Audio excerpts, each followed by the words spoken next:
finished up. And so now I'm going into just kind of recruiting, fundraising, fixing equipment. Yeah. So, okay.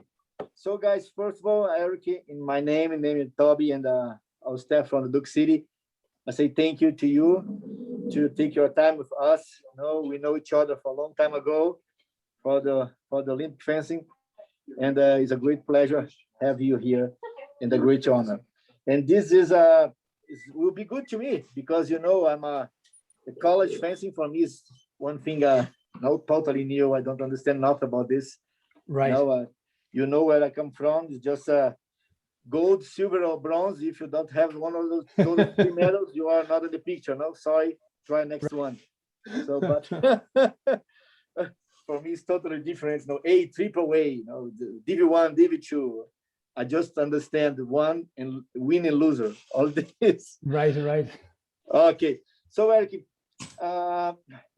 we have a couple of questions here. Sure. But you'd like, because I know your experience, your name, your reputation, the Olympic fencer, but maybe for the guys, our guests, our kids in the club, and how we will put this in our YouTube channel too. You can do your presentation, your resume, your historical, and where we start fencing, how everything starts with you. Sure. Well, that was starting fencing was a long time ago, so we'll keep it short. But I've been coaching full time for my goodness, over 15 years now, I think. And I've coached at all levels of U.S. fencing. So I've done youth coaching. I've coached seniors. I've coached Div1. I've coached internationally. And then I've worked in Division I in NCAA. I've also now I am working in Division III in NCAA, and I can speak a little bit to those differences. So I've kind of run this this huge gamut of coaching experience. I've produced national medals in all three weapons, international medals in women's and men's saber. So that's a little bit about me. And then from there, any questions that are out there on fencing in general, what is NCAA fencing? What's the difference between Division I and Division III? All of those things. Yeah, this is, to be honest, is our first question here. Can you Okay. explain to us the difference between Division I and Division III in the college fencing? Sure. So the first thing to know about fencing, NCAA fencing, is that it's just NCAA fencing. It's all the schools together. So it's very unique when we're looking at Division III football does not play against Division I football, right? So it's a completely different thing. In fencing, it's just NCAA fencing, and everybody fences against everybody. It doesn't matter. Are you Division I? Are you Division II? Are you Division III? It doesn't matter. So when you're looking at a school, any school you go to is going to compete in if they are a varsity program, is going to compete in NCAA fencing. If it's a club program, then it's going to compete in collegiate fencing. That's different, right? But if it's an NCAA varsity program, Division I, II, or III, they all fence against each other, right? So what's the difference? For starters, the difference is the size of the school normally, right? So the Division III schools tend to be smaller institutions. And then there are a few differences in recruiting rules, particularly. So Division I schools can have scholarships. It does not mean that they do, but they can. For instance, Harvard is a Division I school. It does not have any athletic scholarships, right? None of the Ivies have athletic scholarships, right? But they are Division I. So Division I schools can have athletic scholarships. Doesn't mean that they do. Division III schools cannot have athletic scholarships, but they do have financial aid, need-based aid, merit-based aid, academic scholarships, right? So the biggest difference is going to be that we're in Division III. Nothing is going to happen specifically because you are an athlete, as far as like a scholarship for being an athlete. You're still going to need to talk to the coach as far as getting onto the team. Division III coaches, well, every coach, every program is different as far as how much pull they have with admissions, right? So coaches can, in most cases, help with your admissions. And if they are offering you a spot on the team, they can help in some way. How much they can help is going to be different school by school and division by division. So in a Division I school, you can get direct help specifically because you are an athlete. So if you meet certain academic requirements, the coach can say, yes, that person, and help you get in. In Division III, we are part of the process of your admission. So our opinion is weighed into that, but they are also looking at other factors of your fit.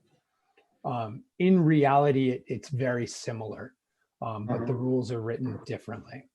But one example, now you have the finals to NCAA, no? Yes. So, okay, this the final, of course, is between college, but it's much more about individual competition between fencers. This is almost a normal fencing competition. So yes. One guy in Division III, he can be, doesn't matter, qualify for yes. this final. It's okay, no? Don't yes. have this separation. No? We can. No. Okay. Correct. So yeah. I qualified 2 fencers, 1 men's saber, 1 women's foil this year for NCAA championships from Lawrence. Due to the university's current policies surrounding COVID-19 and overnight travel, we were not allowed to attend the championships. But we did qualify 2. We did not get to go, but we qualified 2. Oh, this is sad. Yes, yeah. It is, but it's also, as a coach, we know it's really, really sad to us.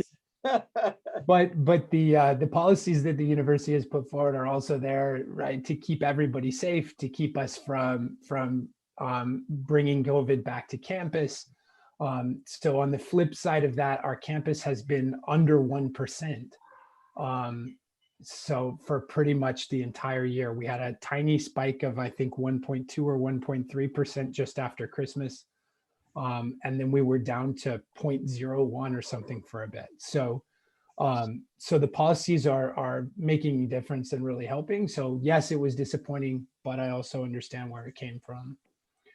So yes, in the broader sense, can a Div III athlete qualify for NCAA championships? Yes. Could a Div III athlete win NCAA championships? Yes. Yeah, it's very democratic in this way, you know. Yes. So the Wayne State is an interesting example. They've had multiple All-Americans and I believe some medalists at NCAA championships in recent history. Ncaa Eligibility, and they're Division II. So it matters more, your travel schedule, how much competitive opportunity you're going to get, things like that, what region you're coming out of. But yes, the opportunity from a rules standpoint is the same regardless. Okay, I get one more question here and I open for the guys. So the second question here is how you can get recruited. So how you can how these things happen. One example in your college. So the biggest thing, I think a lot of people go into it and they think that college coaches are going to be reaching out to them constantly, and that's rarely the case. Okay, so college programs are looking at most coaches are monitoring the U.S. national points list, the world points list, right? So when I was working in Division I, we were looking at the world points list. We were traveling to junior world championships as a recruiting trip, right? So people that are on the top of that list, right? We had someone who finished second in the world in junior women's epee.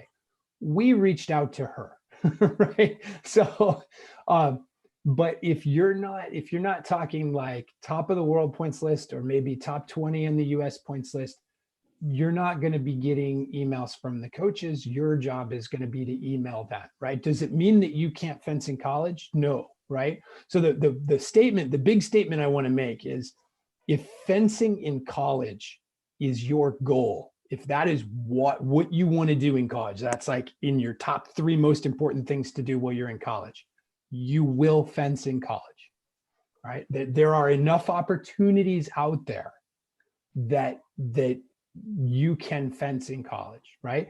Now, that could be club, that could be Div 2, Div 3, Div 1, but there's opportunities. So don't think, oh, I'm not in the top 20, I'm not going to school. No, there are plenty of fencing opportunities, right? When we're talking about schools reaching out to you and offering you a spot, that's probably likely going to be top 20 in the United States. Outside of that, you need to reach out to them, right? So how do you do that? Okay. Look at schools. First off, there are lists, right? The NCAA has a list of every school with a varsity fencing program. I recently gave a talk for US fencing with Jenny Salmon and Peter Grambois. That has been recorded. It's on the US fencing website, and on their slides, they have a list of all the schools by division, all the Division II schools, all the Division I schools. You can also find that on the NCAA website. So look at the schools that have fencing programs. Figure out what you want to study, because remember, you're going to school, right? So figure out what you want to study, and then look and see, okay, within what I want to study, what schools have fencing programs and are strong in the majors that I'm interested in, all right? Then go to their athletics page, and the coach's email is going to be right there. Like if you Google Lawrence fencing, you're going to find me, and you're going to find an email for me in 2 seconds or less, right? Same thing with any other fencing program. So then you email the head coach. And when you do that, I would say do a couple of things, right? And you can email, there's 2 ways. It depends on the program, right? If it's a larger program, I would email the head coach, and I would copy the weapon specific coach for your weapon, right? So if it's a program, Duke off the top of my head, right? I would send that email. If you're a foil fencer, you're going to email Alex and you're going to email Darius, right? And just copy them both on that, right? Because depending on where they are in the season, depends on who's answering those emails, etc. So just send it to both of them. Got it. If it's a smaller program like mine, then you're sending that email to me regardless of your weapon, right? Put together a short resume, right? Something with just your GPA. If you want to put some outside interests on there, you can, but it shouldn't be like 5 or 10 pages, right? Like 1 page, competition highlights, GPA, maybe what you want to study, and attach that, right? If they're interested and they want to read it, they will. And if they're not interested, they won't, but at least it's attached, right? And then I would also say be prepared for them to ask you for video. So there's 2 ways, especially in COVID right now, right? Like we're not getting out, we're not seeing people a whole bunch. And if you're somebody who doesn't travel a whole lot, you're not going to be necessarily seen. You're not going to be in quantity. That's okay. Put together some video, right? And I personally, I would link that video to the email that you send, right? Hey, my name is so and so, like this is my weapon, this is how long I've been fencing, I've attached a brief resume, and here's 3 quick links to some bouts that I have on YouTube, right? That's a pretty straightforward thing. And I would also say tell them why you're interested in their institution, right? So why Harvard? Why Yale? Right? I would caution you against sending the exact same email to 10 schools. Most of us have an IQ over 3, and we know, right? So if I read an email that you wrote to like 20 programs, it feels like you wrote it to 20 programs. And it's not that I'm going to discount you, but I'm going to notice, right? So versus the email that's, hey, I looked up Lawrence and I found out you have a really strong music program and I'm interested in music education. Okay, right? Now I know at least that you've looked at the school, that you know why you're emailing me, right? Versus somebody who sent an email to every school with a fencing program, right? And they don't know why they're reaching out. And then they find out what it's a private institution in the middle of nowhere in Wisconsin. Why, right? Know that before you write, right? So that you can tell the coach why you want to be there. That goes the distance. That'll help. So you're reaching out to them and you're expressing interest in their program. If they're interested in what they see in that email, right? Now, hopefully they're going to answer you no matter what. That's for me. I'm going to answer you if I get that email, as long as it doesn't go to my junk box, right? I'm going to answer you. And was with you, just call me and say, Evandro, this guy's really good. I say, maybe. Right. Maybe, I guess. But most, especially the smaller programs, you should be getting an answer pretty quickly. The bigger programs, it depends. And like I said, in a perfect world, I would hope that everyone would answer you. But when certain programs are getting hundreds of emails, maybe it disappears. I don't know. But so reach out and then see what that response looks like when you get it back, right? And that's going to tell you a lot right there. If you reach out to a program and they don't answer you, right? Well, wait a week, 2 weeks, try again, right? But after 2 or 3 tries, if they're not paying that much attention, is that a place you want to go? Right? So as you're going through this process, you're interviewing them as well, right? It's not just, oh, I want to get into school and I'll go anywhere. No, you want to get into school and you want to go somewhere that you like, that you're going to study something that's good for you, that you're interested in, where you're a fit for the program, right? So once you get a response from that coach, then it'll start to move forward, and everybody's process is different. So they may set up a phone call. They may set up a Zoom call. They may correspond with you over email. They may meet you at a NAC, right? They may say, okay, I'm going to be at this NAC. Are you going to be there? Let's meet, right? So there are lots of ways for it to move forward, but once the conversation starts, then you can ask those questions.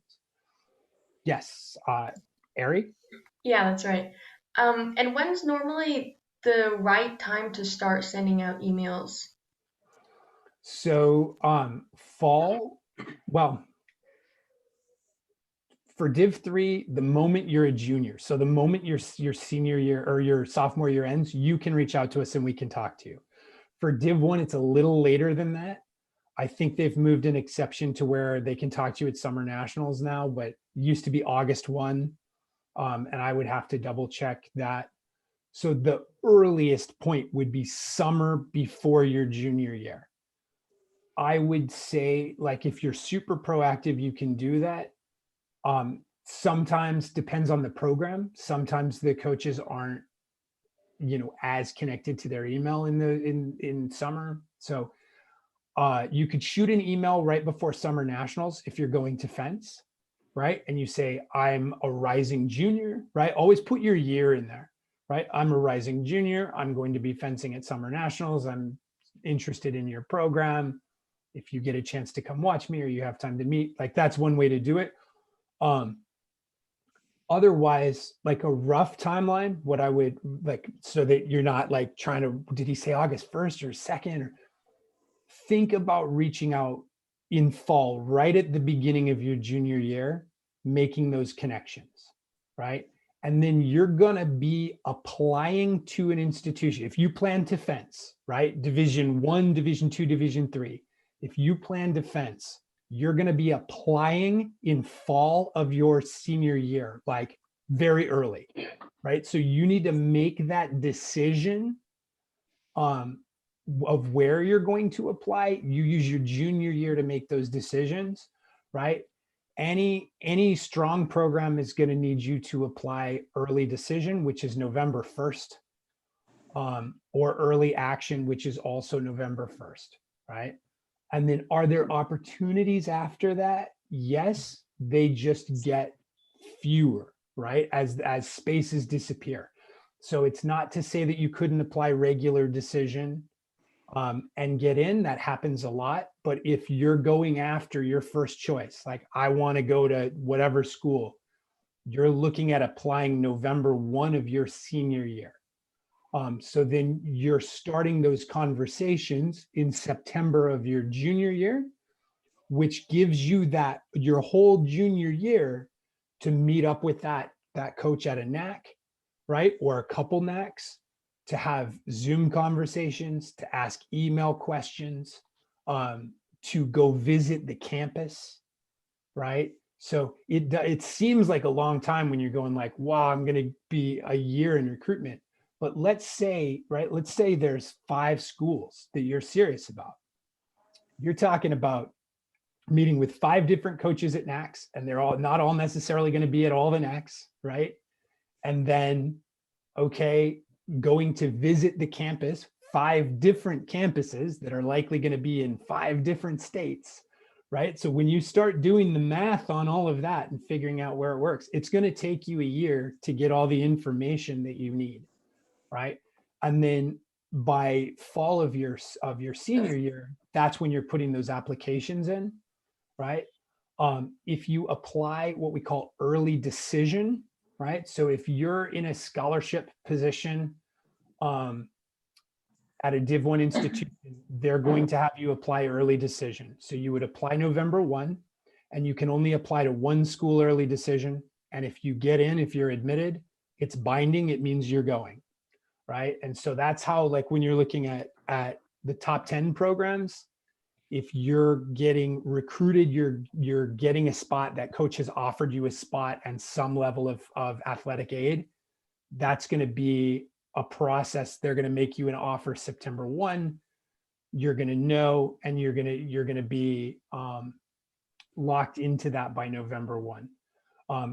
In a broader landscape, so more in the Div 3 landscape where there's not scholarships happening, we're going to encourage you to apply early action, which is the same time frame. It's November 1, but it's not binding, right? So you could apply to 2 or 3 schools early action. So using Lawrence as an example, right, I would encourage, if somebody was serious, they would apply November 1. They're going to get an answer December 1. They're going to get their financial aid package in mid-January, and then I'm going to expect a decision in February. So like that's kind of the timeline, where like a stronger, like if it's a Div 1 timeline and they're really pushing on that spot, you're going to make your decision and apply November 1. And if you get in, you're going. So it's a little earlier there. Another question, guys? Okay, Katie. Katie have a question here. Mm-hmm. Hi. So I'm currently in college right now, but I'm in a community college. What's Okay. the process for transfer students like? So are you fencing currently or no? Yes, I am. You are on is it NCAA or is it a club? I'm fencing at Duke City right now. My college doesn't have a club. Okay. So, because there's 2 different processes, right? So if somebody was already an NCAA athlete in Division 1, they have to register with what we call the athlete transfer portal. So then your name would go into the transfer portal, and then other coaches can talk to you. If your school doesn't have a fencing program, you can reach out to coaches just like a recruit, right? Okay. So you could reach out to anywhere, and you specify, I am a transfer student. I currently fence. You put everything together already. You just say, you know, I've done a year, 2 years of community college, and I'm looking to transfer. With eligibility, okay, so your NCAA eligibility is you have 5 years roughly to complete 4 years of fencing. So Okay. once you start your first year of community college, right, Mhm. you're starting that 5-year timer, right? Mhm. So when you transfer, you would have 3 years of eligibility left unless there was a medical hardship waiver or something. There's a few like ways to get that extra year out of it, but you would have to show, right, that you had surgery and you couldn't have fenced or something like that. So you're looking at transferring in with 3 years of fencing eligibility rather than someone coming in as a first year who would have 4. So that would be your only difference. But you would reach out to the coach, and then you would probably, for admissions, you would probably go through a transfer specific admissions counselor, because there's a little bit different Okay. paperwork and things like that. Other than that, your process is going to be almost identical. Okay. Does that answer your question? Yes, that does answer my question. Okay, guys, someone else? Another question? You have a question now? No? No? Oh, my kid's in 7th grade. I'm like, college. Hey, guys, someone have another question? If not, I do. Do you have a I've Mel? got a question. Go, Mel. Yeah. So in large city, like I'm from New York, CCNY had, we fenced in the Ivy League. Now it's a Division II school, so it probably fences the same schools. It's an all women's team, which is okay. Back in the day, it was an all men's team, so turnabout's fair play. But I'm curious about what opportunities might be, for instance, if someone wanted to study criminology, wanted to go to John Jay College, if John Jay doesn't have a club, or if it only had a club. So if you're talking another major city with a lot of fencing going on, say San Francisco or Chicago, that you wanted to go to a school that didn't have its own fencing program, how might you take advantage of the NCAA? Would you be able to do anything besides fence in USFA competition? From an NCAA perspective, no, you wouldn't be able to take advantage of that. If your school doesn't sponsor the sport, you wouldn't be able to do anything. So like an individual who fences at a school that isn't that doesn't have an NCAA program wouldn't be able to, say, register and go to an NCAA meet. It's like trying to register yourself for a World Cup, right? Your country has to send you, they have to register you. So the school has to sponsor an NCAA program. And then from there, you would be able to participate in NCAA. So if your school doesn't have an NCAA program, you have 2 options, right? One, if you're in a city where there are plenty of clubs to fence in, then you find a club that you're going to call home for the 4 years that you're going to school, train there, and fence USFA, fence NACs, the stuff that you've already been doing, right? Or you could work to start a club on campus if there wasn't one already. And then there is a national collegiate fencing organization. So there are organized meets for collegiate fencing. And there is a national championships for collegiate fencing. It is separate from and different from NCAA, not the same thing, but it is out there. It does exist. And you could start a club at your school where, in order to start an NCAA program, it's officially sponsored by the school. And then you have Title IX and a whole bunch of other things. You know, the school, that would go all the way to the board, right? The school would have to say, okay, this is the thing we're doing. With a club, you just, petition whatever your school organization is and say, I'd like to start a fencing club. And they say yes. And then you join the club league and you start fencing. So it's much less, like, it's easier to start. Very Another complete. Did that answer it, Mel? Was Very that well, what you- very well. Okay. Thank you. Mhm. Another question, Jack, maybe you? No, Jack. I don't have anything to say really. Okay. Do you have another one, Harry? I had a. Go ahead, go ahead. Good.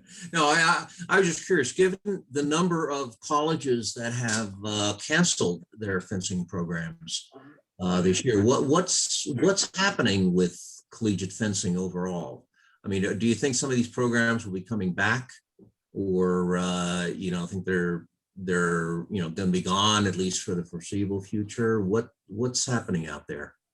Are you talking about like NCAA pro? When you say collegiate, like if they're Yeah, club programs? NCAA, Okay. like Stanford and Sure. a number of others have basically stopped their fencing programs. So those decisions were like they're institution specific for starters. So we're looking at the disappearance of let's see, Caltech, right? Stanford, Brown, right? Yeah.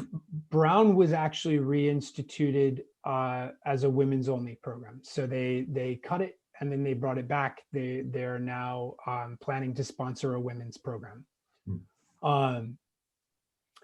And Stanford, I know there are some people fighting that whole thing. I don't know where it's going. And so my understanding, all three were different reasons. So this wasn't a COVID thing. It wasn't it was an institution specific size, number of sports being sponsored, right? And in the cases of two of those institutions, those programs had been looked at for being cut previously, to the best of my knowledge, as the school felt like it was sponsoring too many sports. And so it wasn't, we're trying to get rid of fencing, or there's some reason why we don't want fencing. It was, we're sponsoring 60 sports and we just don't feel like we can do that.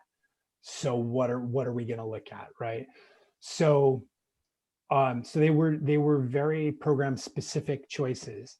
In the case of Caltech, and this is like, I hate to put this even in a recording, I have heard that it is possible that there has been a conversation that the program could come back. I heard that from a small bird. Yes, not precise. I don't start rumors on a recorded Zoom call, but I think from what I've heard, the institution may be open to it returning. And like I said, Brown is coming back as a women's program. Yeah. So I don't see an epidemic of programs disappearing. They're, like I said, they were very school specific reasons for why those things were cut. Do you think fencing in college is very strong to finish everybody? So you think you have a good base? I think it's strong right now. I think it's looking good. I think there's potential for growth at the Div 3 level, because there are fewer rules governing Div 3 and like what you can and can't do as far as starting programs. It's much harder to start a program at a Div 1 level, and it can be incredibly expensive. So I foresee growth possibilities at a Div 3 level, and I know there are several people working on this.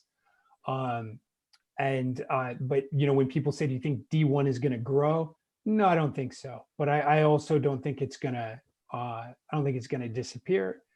And then when you look at a lot of the programs that have gone women's only, with Title IX, you need to have an equal number of women's sports opportunities as men's sports opportunities. So once you go to a single gender team, right, to cut a women's fencing team, you would have to cut a men's something else, right? So like, okay, we're getting rid of women's fencing and men's baseball. I don't know that that's going to happen, right? So there's a lot of places in D1 where programs are balancing other things out. So there's a lot more than just walking in and saying, we don't want this anymore. And in the large scope of things, fencing programs are not as expensive as other programs. when we look at, you know, a fencing program versus, you know, a baseball program or something like that, it's not as expensive to have fencing. So a lot of times they're not on the block to get cut because it wouldn't make that much of an impact. It's better to have the opportunities for the athletes than, you know, the budgetary impact isn't grand. So without inside information, I really couldn't answer that much better than that. Yeah. Okay. Go ahead, Eric. I was just wondering what the difference between collegiate and NCAA fencing is. Collegiate fencing is club, where NCAA is the, you know, is the national conference. So the differences tend to be, right, in an NCAA program, it is sponsored by the institution, right? So you're looking at a program that has a paid coach, normally full-time in most, not all programs. There are a few that are still part-time, but a lot of the programs you're looking at a full-time paid coach, at least one. And you are allowed in NCAA 2 full-time paid positions per gender. So if you have a 1-gender team, you can have 2 full-time coaches. If you have a 2-gender team, you can have 4 full-time coaches. So that's when you look at some of the larger programs and they have a head coach, foil coach, epee coach, saber coach, right? They're allowed those 4 coaches based on the fact that they have 2 genders. So NCAA programs are going to have professional coaches. Oftentimes, different access to facilities, right? Because it's sponsored by the school, right? So either they're going to have their own fencing facility or they have priority for scheduling, right? Where it's like, no, they're in season, they get to use this space during their season. And then things like travel, all that is going to come through a budget through the institution, right? In those cases, when you look at collegiate, right? Sometimes they have coaches. A lot of times those are volunteer. I'm aware of a few that are part-time paid, but it's normally not, because it's not being technically sponsored as a sport by the institution. It's much more of a volunteer concept. So then people are providing all of their own equipment, fixing and maintaining all of their own equipment. You know, the athletes are responsible for the fundraising, for scoring boxes, reels, as opposed to the program being responsible for that. And then travel, club teams often, you know, carpool, students are driving, things like that, where normally a team is going to travel by school van or bus. You know, it's going to be, or flying, depending on the school. It's going to be a different thing. So it's just, one is leaning more towards the side of there are more professionals involved and school sponsorship, and the other is more of a volunteer normally, right? And like I said, every program is going to be different. Some clubs, Michigan, for instance, looks like a team, looks like an NCAA varsity program. You wouldn't know if somebody didn't tell you they were club, you wouldn't know. They're all in their matching warm-ups. They have a full-time coach, you know. And then some programs, you know, you can tell that it's a club. Okay, guys, just one thing, Eric, because the Zoom fall for me here in the club, but everything's okay with you guys, no? So everybody still okay, got it. I believe our Wi-Fi for a few minutes now and that. Okay. That's okay. Okay, keep going, Eric. Sorry about that. No, that's fine. Okay, just one question. We have one of our students here. Do a question to you. So my son's pretty young, so I haven't thought much about college. You mentioned obviously if you're top 20 in the US, you would get recruited, but how good do you have to be in order to like have it affect your college admissions decisions or have it affect your financial aid package? Okay, so that's a great question. So if you're talking about Walt wants to know. Using fencing, right? Using fencing to open up opportunities to get into higher level programs, right? Now we're talking about Division I, right? And institutions that are, you know, top 10, top 15 fencing programs in the country. Now you're looking at, okay, I am going to be a good enough fencer that it helps me get into Harvard. This is how I'm understanding your question. Yes. Okay. Pretty much. So then you're needing to be, you need to be traveling. You need to be on like working your way, looking for cadet points, junior points, because everybody's scanning those point lists. So in a broad generalization, so we're talking about getting recruited, right? Most everybody who gets recruited, who gets assistance going into college, is on the national points list, and normally top 50, top 60, and that's going to depend on, you know, fit and everything else. So you're traveling basically to all the all the cadet NACs, junior NACs, D1 NACs. You're an A or a B, and you're in the top 50 in the US points list, top 50 or 60. That puts you in a strong position of getting leverage, like getting help getting into school. It would help if you're high enough on the points list that you're doing international travel, and that like you're eligible for that and that you're going, right? It's helpful, but not 100%, right? So when I look at like my time in D1, not everybody that we recruited had international experience. A fair number of them did, and we always, you know, we were looking for that. So, and then there's always an element of cultural fit as well. So, you know, the coach is also looking for something that fits their team, fits the way they train, the way they think.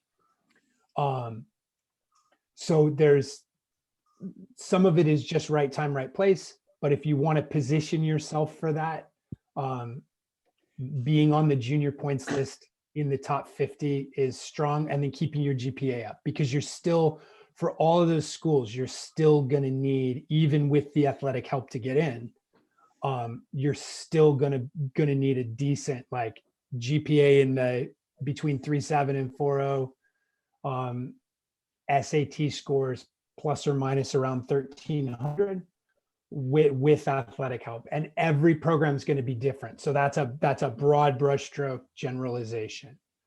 Was good? Yeah, Was good? thank you. Perfect. And Eric, just one,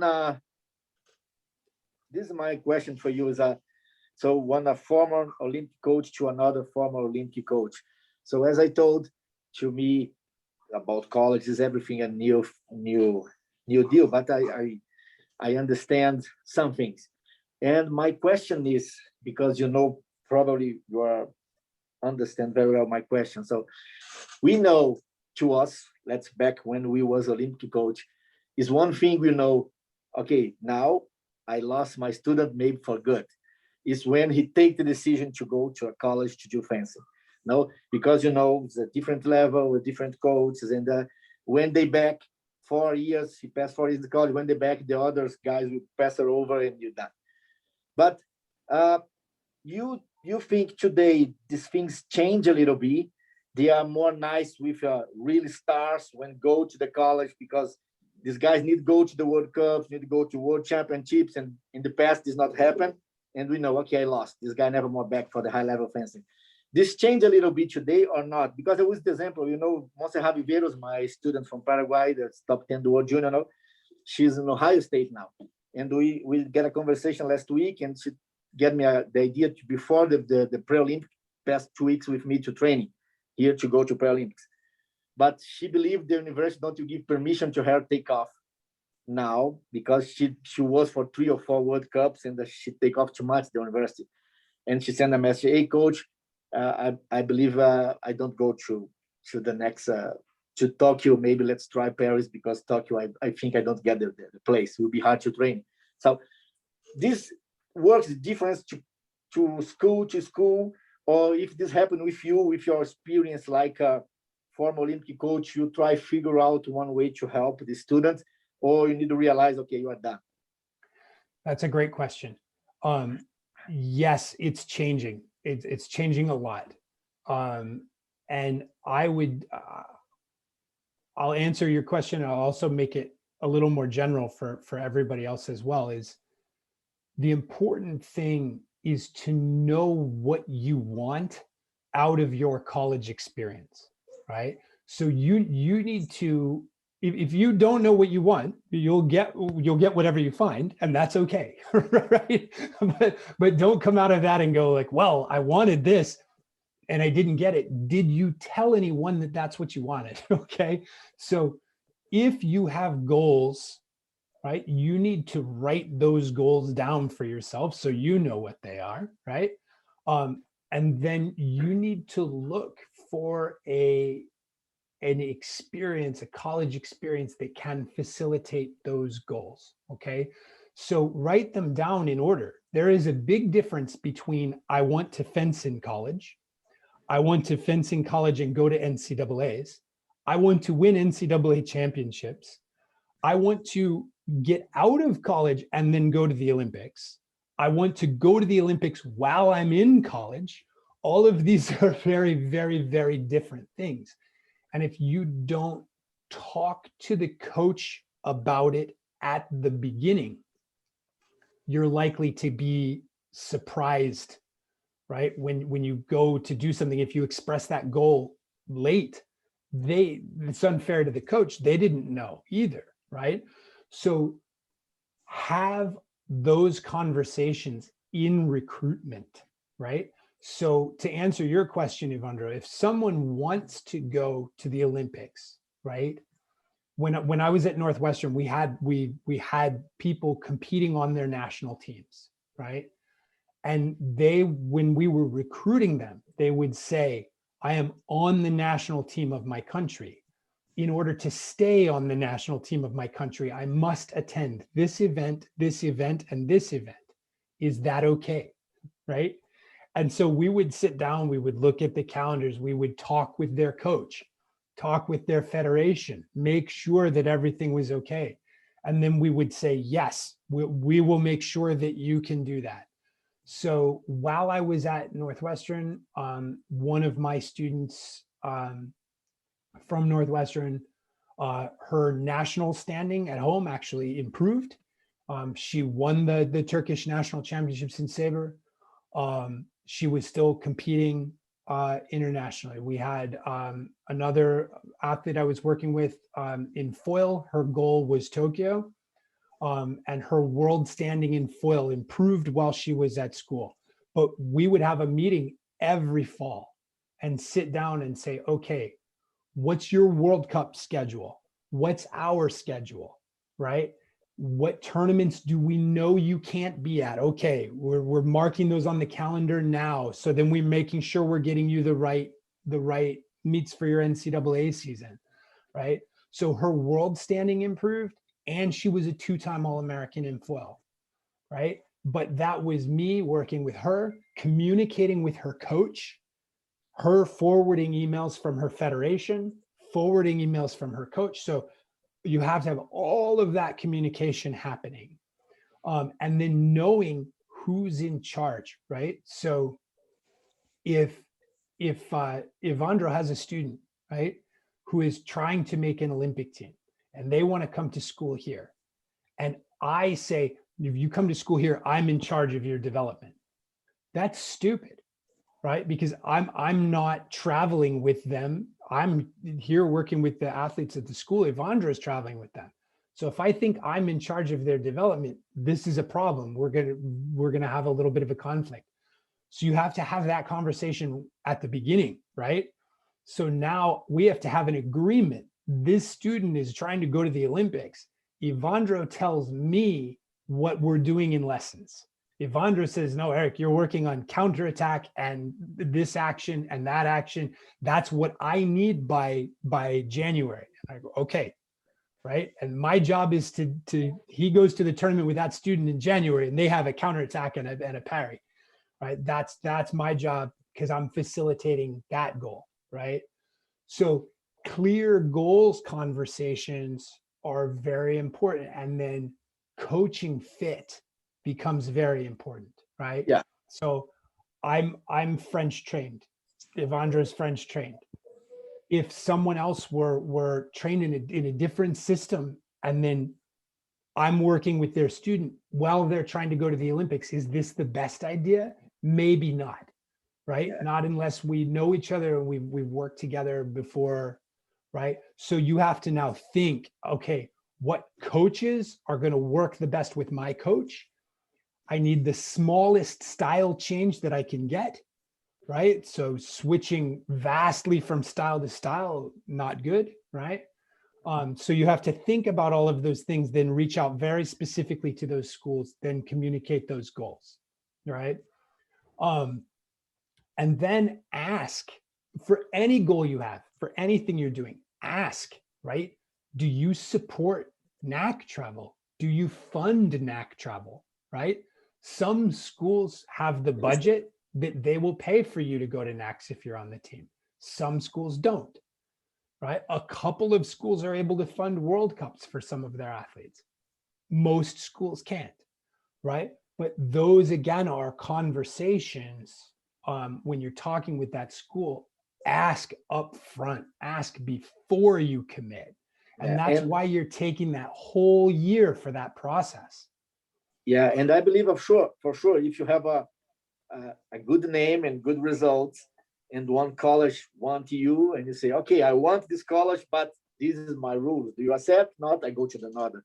Right. You know? When you have something to negotiate, you can do everything. But if you are just one more student asking for do things in your school, you don't have nothing to negotiate. Enough. So how much better you are as a fencer, how much is your power to negotiate? Yes, absolutely true. Yeah. So then the other side of that also is, okay, so I had a student who wanted to come to Northwestern as a walk-on, right? So they got into school on their own and wanted to be on the team. So there's the difference between being recruited and being a walk-on, right? Recruited is where they help you get in or they offer you a spot on the team. So they say, yes, if you get in, you have a space, right? Walking on means you get into school and then you say, hey, I've been admitted to school. I would like to fence. Is that okay? Okay. Some schools take walk-ons. Some schools don't take walk-ons. Some schools take walk-ons if there's room, right? They have a certain number of people on the team and there happens to be an empty spot and you happen to be here, okay, right? So that's, again, you have to ask that school that if you're not recruiting me and I get in on my own, can I walk on? So I had this conversation with a fencer who got in and wanted to walk on to the team. And the conversation was, okay, you're not quite at the level of the rest of the team. You will get some competition, but not as much. And I was very upfront about that at the beginning. And the student said, that's okay. I want 10 strong women's fencers to fence with, because after college, I want to go back home and be on my national team, right? Okay, right? So they were looking at it as 4 years of development, training, higher level training partners than they had at home. And then their goals were going to be after that, they go home and right? So they had an 8-year plan in their head. That makes sense. That's sure. Great, right? Versus I'm trying to go to the Olympics and they're going to be in my 3rd year of college. That's very different. Now you need a very good fit between all the pieces. These are important. Yeah. Everything's about conversation.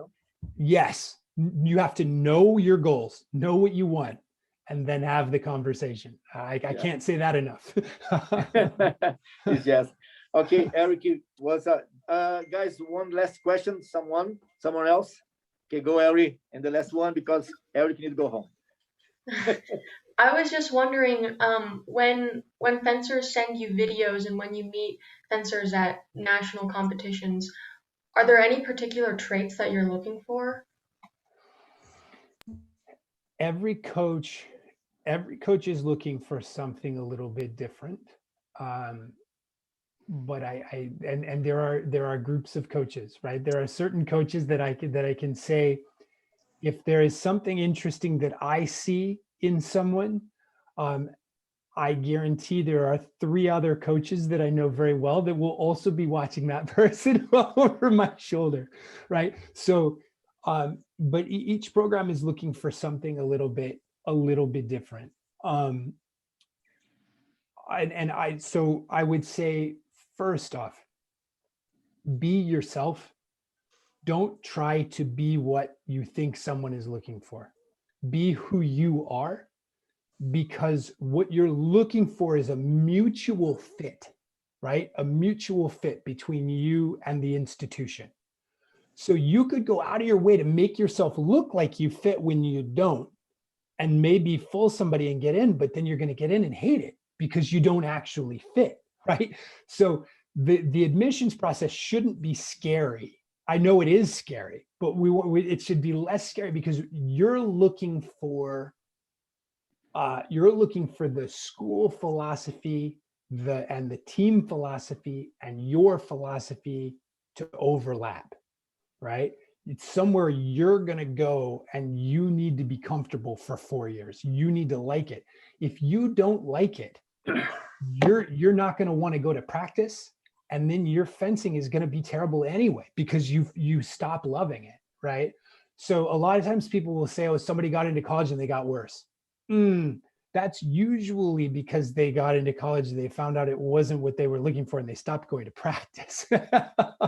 So, right, like, it's not just because, oh, this coach made them worse. They have to attend for that to happen, right? So there's always a bigger story there. So what am I looking for? I'm looking for culture, number one. And I would say I'm speaking for several programs here when I say this. Culture is going to be the most important thing for a lot of programs. Bringing someone in who doesn't fit the culture of the team is bad for the person coming in, because they're not going to like it. They're not going to like the team. They're not going to like the coaching environment. And then they're going to be unhappy. And if they're unhappy, they're not going to fence well, right? And bringing someone in who doesn't fit the culture is hard on the team, because now, right, okay, so all of NCAA fencing is team until the championships, which is really weird, right? Championships is individual. The rest of the season is team. And it's team with all 3 weapons working together. Okay, so we're fencing the same as a NAC team, where it's 3-on-3 round robin, right? But instead of a cumulative score, we're counting victories, right? So if you win an epee bout, right, that's 1 point for the school, right? And then at the same time, right, next to you, one of your teammates is fencing foil. So you win an epee bout, you turn around, your teammate wins a foil bout, that's 2 points for the school, right? So all 3 weapons are fencing at the same time, or in a 2-strip format, saber and epee start, and foil starts when saber finishes. So then you do it on 2 strips, right? So there's 9 bouts per weapon, right? And 3 weapons combined. So there's a total of 27 bouts when you fence another school, right? No individual, no matter how good they are, can fence more than 3 of those bouts. You can't fence 2 weapons, right? So you're gonna fence 3 bouts, right? So as a school, I have to win 14 bouts out of those 27 to beat the other school, right? You can give me 3 victories, okay? At most, if you are the best fencer in the world, you can give me 3 victories. Your attitude can give me a whole lot more than that, right? if you are the person who brings your teammates together, if you're the person who adds energy to that situation, if having you there makes everybody else stronger, more courageous, now you're worth 5 victories, 6 victories, 7 victories. Your ability level on the strip is only worth 3, right? So your cultural contribution, right? For a lot of coaches, for that very reason, your cultural contribution is more important, right? So if I'm looking at somebody who is, say, number 10 on the points list, and somebody else is number 30 on the points list, okay, this is real. I've literally done this, okay? And I go, this person is better fencer, but there's no way, they don't get along with anybody, right? This person, not quite as good. Everybody loves them. And they're positive energy and they're polite to referees and their presence makes everyone better. I'm going to tell 10 no and take 30. Okay. Now, if it's the difference between, 10 and 275, it's maybe a different conversation. You have to weigh all your factors, right? But culture is going to be number one, right? Then we're looking at results. But again, it's going to depend on program, right? Where you're going, what they're looking for. So for me, culture, foundation, right? Foundation and adaptability, right? Do I think you can get better, right? So do you have fundamentals so you're not going to hurt yourself, right? We're training between 13 and 15 hours a week. That's about average, right? So depending on how much you train at your program, if you're going 2 nights a week, maybe you're 6 hours a week, and then you come to a college program and it goes to 15. That's double your training load, plus strength and conditioning. You're going to be, in most programs, you're going to be lifting weights, you're going to be, right? So now I take you and suddenly I make you stronger and faster, right? If you think about a bicycle, if a bicycle has a wobbly wheel, right? And you ride it slow, okay, right? You can ride that wobbly bicycle very slowly and it's fine. If you bring that wobbly wheel bicycle up to 30 miles an hour, the wheel falls off and you crash and die, right? So Yeah. if you don't have foundation, when we have strength, speed, power, and training time, you hurt yourself, right? I don't want you to hurt yourself. And from a program perspective, if you hurt yourself, you lose time on the strip. You're not contributing competitively. You're not contributing to practice, etc. So attitude, then foundation, right? And then learning ability. How much better are you going to get, right? Is your mind open? Do you have goals, right? What are you trying to do? Where are you trying to go? Do you see yourself improving, and how do you see yourself improving? What's your awareness of your game? These things are very important, right? Because it's going to be a 4-year journey of working together for you to improve. So if you look at all those things, if somebody has great attitude and cultural fit, good foundation, they have a desire to get better, and their results are in the ballpark, right? Even I would take a B over an A if like attitude is here, or a C over an A if you think you can catch them up fast enough, right? I'm willing to take that risk. So if you have those things, right, you become a very attractive choice versus somebody who has just the ability to win 3 bouts, right? Okay. Does that make sense? Was perfect. Okay. Thank you, Eric. It was really good. Was amazing. Thank you so much for your time. It was Absolutely. a pleasure to see you again, my friend. It's been a I long would time. love to add one more thing, just following up on your parent question that I didn't get in there. Really quick before I run.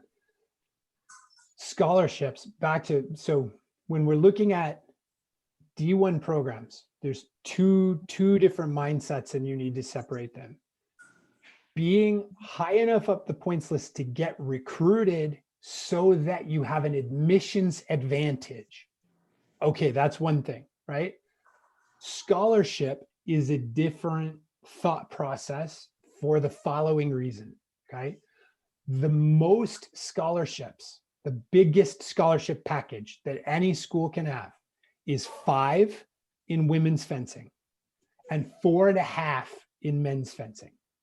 So that's the most. It doesn't mean that's what they have, right? So if a school has scholarships, they could have 1, you don't know, right?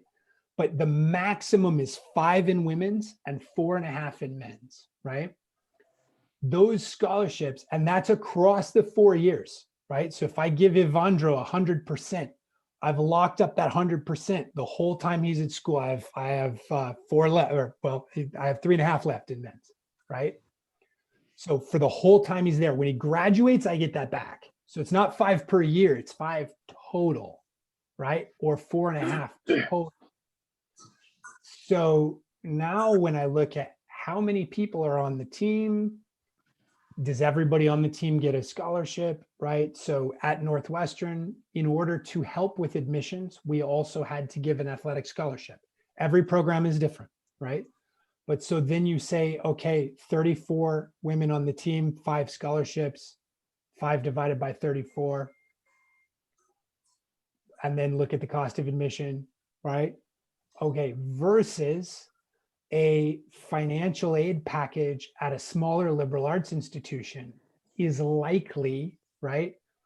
In my experience, the financial aid at a smaller school will be more every time than the athletic scholarship that you're offered, unless you're coming in as an Olympian, right? In which case you've also spent more on your fencing than you will on your college education anyway. So those are things to think about. So the scholarships are there and they're helpful and they're beneficial, but don't let it be the only thought in your head, because there's not that many, they're not that big, and the financial aid packages are there and they're bigger than you think. And so exploring all of the options, don't get hyper focused. Look at fit. Make sure that your child is going somewhere that they're going to actually be interested in their education and be a happy, healthy human being, right? And then within fit, look at your options by talking to the programs. But there's a lot of surprising fits out there. So that's the last thing I would say, is keep an open mind when you look. Yeah. Thank you, my friend. It was a pleasure to Yes. see you again. Yes, absolutely. I think it was very helpful, and you passed all info necessary. I think everybody understand much better now how it works, the college, and what's necessary to get in. And it's always a pleasure to see you, my friend. Good to see you too. Yeah, Feel free to email me if you have any other questions. Anybody on this call, my email's out there. for sure. Thank you, Eric, so much. Thank you. Take care, All my right, friend. have a good night. Thank Bye. you. Thank you. Bye. Bye, guys. See you later here at the club. Let's go. Bye-bye.